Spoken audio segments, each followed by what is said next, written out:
Mick, we're here at FAI HQ ahead of the Junior Cup Final. Very exciting time for Fairview Rangers. They've been in the final more than a few times in their history. What does it mean this year to get there once again?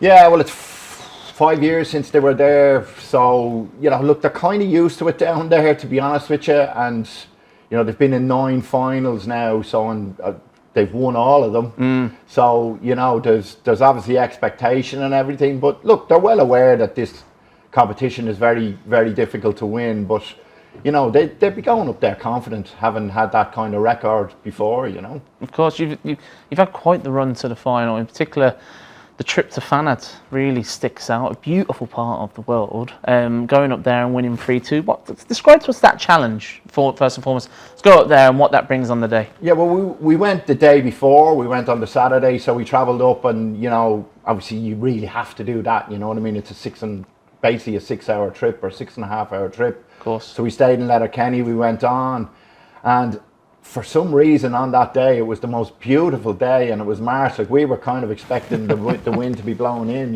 next stop Iceland, and it's we're thinking this is going to be difficult, weather's going to play a part, the whole thing. But when we got up there, it was very similar to the weather we're having at the moment, would you believe? Yeah. And it was just the most magnificent setting for a football pitch you could ever imagine. Yeah. And we went 1-0 down, so that wasn't a great start. And then we kind of came out second half and we done well.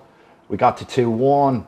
Then they scored with basically the last kick of the game, and then we tipped off, and there was another minute and a half, and one of the lads just got on the end of something and it went in, and it was kind of a very emotional one, because on the day, to go from nearly winning it and then them equalising, and then obviously us winning again, it was probably the best day that I've had in this competition, to be honest with you. You know what I mean? Because with the trip and everything down, it was a 6.5 hour, would have been a long way back down, so it was just a very special day for everyone in the club, I think, But it's remarkable you say that, because then you look at the other names you've knocked out, the likes of Regional, St Itas, Merview, Lucan.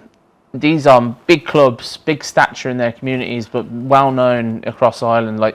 And you've knocked them out on the way. What does it say about the group of players? Yeah, in fairness, the players, and it's been all of them, you know what I mean? I know every manager says that, but we have had to chop and change a lot. We've actually lost Dara Rainsford in the semi-final, who had been one of our best players in the season leading up to it, and he done his knee in that semi-final against Lucan. But we had Abzi, who came in and he scored the winner in Fanad. He also scored again in Lucan. So we've had this kind of conveyor belt of lads. When one went out, another one came in. So it's been fantastic in that way, and I think that's kind of helped. Maybe some of the newer players that we did bring in at the start of the season when I came in at the start. So, just to kind of bond with the club and the people who are involved with running it, and the supporters as well. You know what I mean? Because sometimes it's difficult, when there's been a team that's been together for a long time and you bring in some new players. It takes time for them to maybe, it's not that easy to be a special player in Fairview, because they've had so many of them. But occasions like Fanad and Lucan help that, you know what I mean? They help the players kind of get into a little bit of the tradition of the club.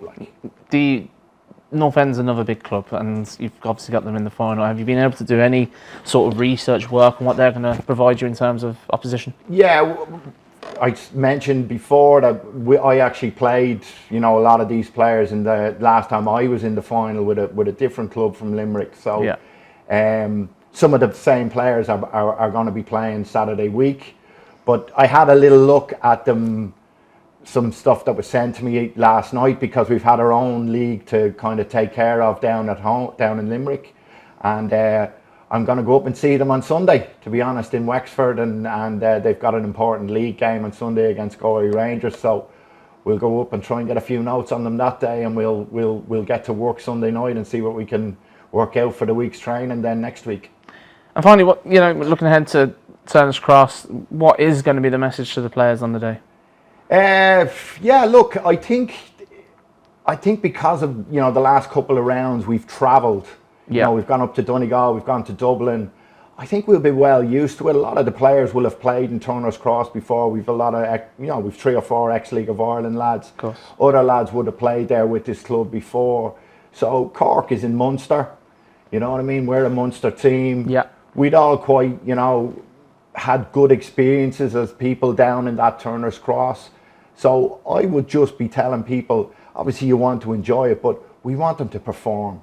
You know what I mean? There's nothing worse than going to a final and not performing. Yeah. And it's not as easy as people think. So I would, if my wish was for the players, was that they do themselves justice on the day,